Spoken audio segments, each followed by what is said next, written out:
వరుస రివ్యూలు చేశారు మంత్రులు. 6 గ్యారెంటీలపై బీఆర్ఎస్ తప్పుడు ప్రచారాలను ఖండించారు మంత్రులు పొన్నం ప్రభాకర్, పొంగులేటి.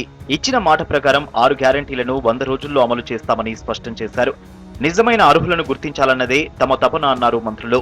6 గ్యారెంటీల అమలు కోసం డిప్యూటీ సీఎం బట్టి విక్రమార్క చైర్మన్ గా కేబినెట్ సబ్ కమిటీ వేశామన్నారు రెవెన్యూ మంత్రి పొంగులేటి శ్రీనివాసరెడ్డి. నిజాయితీగా ప్రజలకు చెప్పిన ప్రతి మాటని ప్రజలకు ఇవ్వాలి అనే చిత్తశుద్ధితో ఈ ప్రభుత్వం ఈనాడు పనిచేస్తుంది. ప్రతిపక్షంలో ఉన్న నాయకులు అనేక అవాక్కులు చవాక్కులు పేలుతున్నారు. 40 రోజులే టైం ఉంది వీళ్ళకి. ఈ 40 రోజుల్లో ఈ 6 గ్యారెంటీలు ఎలా చేస్తారు?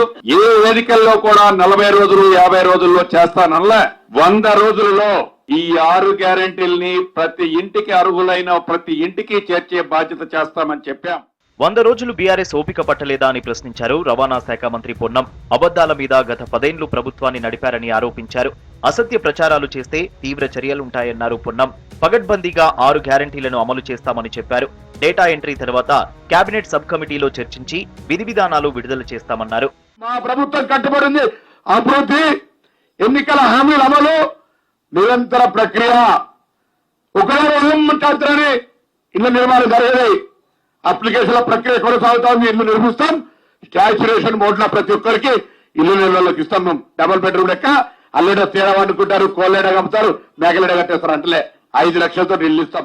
రాష్ట్రంలో యూరియా కొరత లేదన్నారు మంత్రి తుమ్మల నాగేశ్వరరావు. యూరియా లభ్యతపై అధికారులతో సమీక్ష సమావేశం నిర్వహించారు. ప్రస్తుతం 4,67,788 మెట్రిక్ టన్నుల యూరియా రాష్ట్రంలో అందుబాటులో ఉందన్నారు. రైతులకు ఎలాంటి ఇబ్బంది లేకుండా అధికారులు చర్యలు తీసుకోవాలన్నారు మంత్రి Tummala Nageswararao.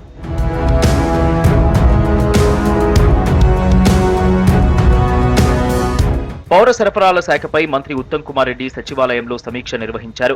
Rice custom milling అంశంపై ఉన్నతాధికారులతో చర్చించారు. ఎఫ్సీఐకి బియ్యం పంపిణీ వేగవంతం చేయాలని ఆదేశించారు. ఈ నెల 31వ తేదీలోగా లక్ష్యం పూర్తి చేయాలన్నారు. పీడీఎఫ్ బియ్యం అక్రమ తరలింపు చర్యలు తీసుకోవాలని తెలిపారు. మిల్లర్లందరూ రాబోయే రోజుల్లో 42 లక్షల మెట్రిక్ టన్నుల బియ్యాన్ని డెలివరీ చేయాల్సి ఉంటుందని తెలిపారు ఉత్తమ్.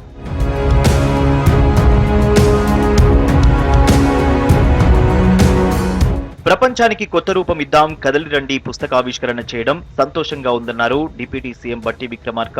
హైదరాబాద్ బంజారా హిల్స్ లో తాజ్ కృష్ణ హోటల్లో శామ్ పిట్రోడా రాసిన ప్రపంచానికి కొత్త రూపం ఇద్దాం, కదలి రండి పుస్తక ఆవిష్కరణ చేశారు. ఈ కార్యక్రమంలో ఏపీ కాంగ్రెస్ సీనియర్ నేత పల్లం రాజు, పలువురు నేతలు పాల్గొన్నారు.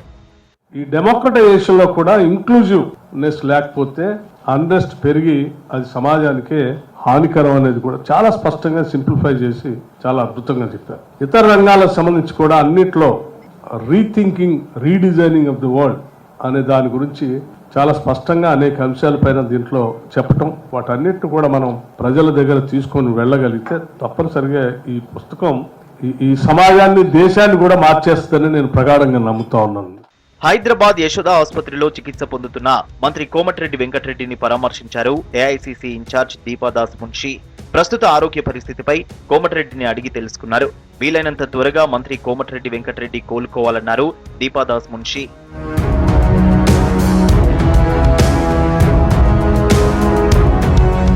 మంత్రి పొన్నం ప్రభాకర్ ఇవాళ బిజీగా గడిపారు. హుస్నాబాద్ ఎమ్మెల్యే క్యాంప్ కార్యాలయంలో పొన్నం గృహప్రవేశం చేశారు. తెల్లవారుజామున వేద పండితుల ఆశీర్వచనం మధ్య ఈ కార్యక్రమం కొనసాగింది. ఆ తర్వాత కుటుంబ సభ్యులతో కలిసి ప్రత్యేక పూజలు చేశారు పొన్నం ప్రభాకర్. ఆ తర్వాత సచివాలయంలో పొన్నం ప్రభాకర్ ను రాష్ట్ర కురుమ సంఘం నేతలు కలిశారు. కుల వృత్తుల్లో కురుమల వృత్తి అంతరించిపోతున్న సందర్భంగా కుల వృత్తిని కాపాడాలని కోరారు.